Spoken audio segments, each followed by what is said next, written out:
Баяр наадам дөхөж байгаа энэ цаг үед уралдаанч хүүхдүүдийг мориноос унаж бэртэж гэмтгээс хамгаалах, сэргийлэх ажлыг дөрвтөө хийхгүй байна. Хүүхэд гэр бүл хөгжил хамгааллын ерөнхий газрын хийж байгаа ажил нь зөвлөмж мэдээллийг захим хуудсанд байрлуулахаас хэтрэхгүй байгаа юм. Тэгвэл морь унаач хүүхдийг хамгаалах, даатгуулах, сэргийлэх бодит ажлуудыг хийж хэрэгжүүлж болохоор байна. Морь унаач хүүхдийн асуудал урьдчилан сэргийлэх арга хэмжээ авах ёстой байгууллага болох Хүүхэд гэр бүл хөгжил хамгааллын ерөнхий газар уяачт болон унаач хүүхэд тэдний эцэг их асран хамгаалагчдад зөвлөмж өгч байгууллагын сайт цахим хуудсанд мэдээлэл урьдчилан сэргийлэх чиглэлийн рил, постер, шторк, зөвлөмж, сэрэмжлүүлэх зэргийг байршуулан ажиллаж байгаа гэлээ. Хүүхэд мориноос унаж байгаа нь уяачтын хинэггүй, хайхрамжгүй байгаагийн илэрлэгж тэд үзэж байна. Хүүхдэд маань унд бэртэхгүй шалтгаан юу вэ гэхээр уяачт маань хурдан морины уралдааны бэлтгэл ажил буюу бэлтгэл ажил морины ажлыг хийхдээ хүүхдийн хамгаалах хувцас хэрэгслийг өмсгөхгүй байгаа тохиолдлоос болж хүүхдүүд бас унж бэртэх асуудал ерөөдөө байна гэсэн. Яг зөвшөөс уралдаан дээр манай гэр бүл хөгжил газрын газар хэлбэрт хяналт тавьж байгаа. Авааны үсрэгээ мөсгөө бидэд бол тэн дээр хяналт тавих юмш боломжгүй байж байгаа. Маш олон газар зэрэг болдог. Дээрээс нь манайх чинь аймаг дээрээ газартай, газар маань 30-40 ажилчинтай.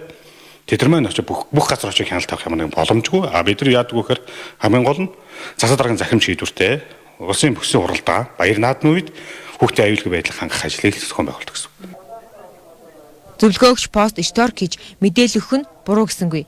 Гэхдээ энэ байгууллага постэр рилээс илүү бодиттой ажил хийх шаардлагатай. Жишээ нь Монголд анхудаа морин тойролгын уралдааныг зохион байгуулагчид уяач хүүхдийг хамгаалах, бэртэж гэмтгээс сэргийлэх бүрэн боломжтойг хэллээ.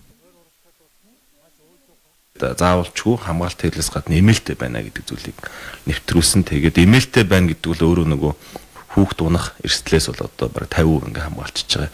Одоо хүнээр бол та бид нар нөгөө одоо автомашинтай явж байхдаа бүсээ хэрэг бүслэх юм бол одоо таныг аваар ослоос хамгаална гэдэг шиг морь одоо бүтчихж байдаг юм хайрах ч гэдэг юм үед эмээлтэй бол тэр чинь нөгөө бөөрнөөсөө бариад хамаагүй одоо эрсдэл багтаа. Тэгээ бид нар бол энэ зүйлийг бол ингээ нэвтрүүлж чадсан. Хүүхдэд аюулгүй уралдуулах гэх юм бол эмээлтэй болгомоор байгаа юм.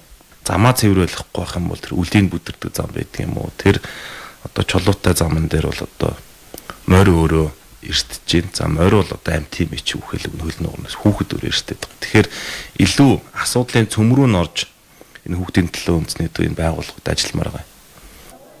Харамсалтай нь хүүхдийн төлөө төв байгуулгана хүүхэд хамгаалалт төсвөлсөн мөнгийг нь хүүхдэд биш зөвлөгөөн семинар, сургалт нэрээр үргээ зарцуулж сүүлийн ганцхан жилийн дотор 3 даргын нүүр үзэж бүхэлдээ даргын дамжаа болж хувирсан гэж хэлж байна.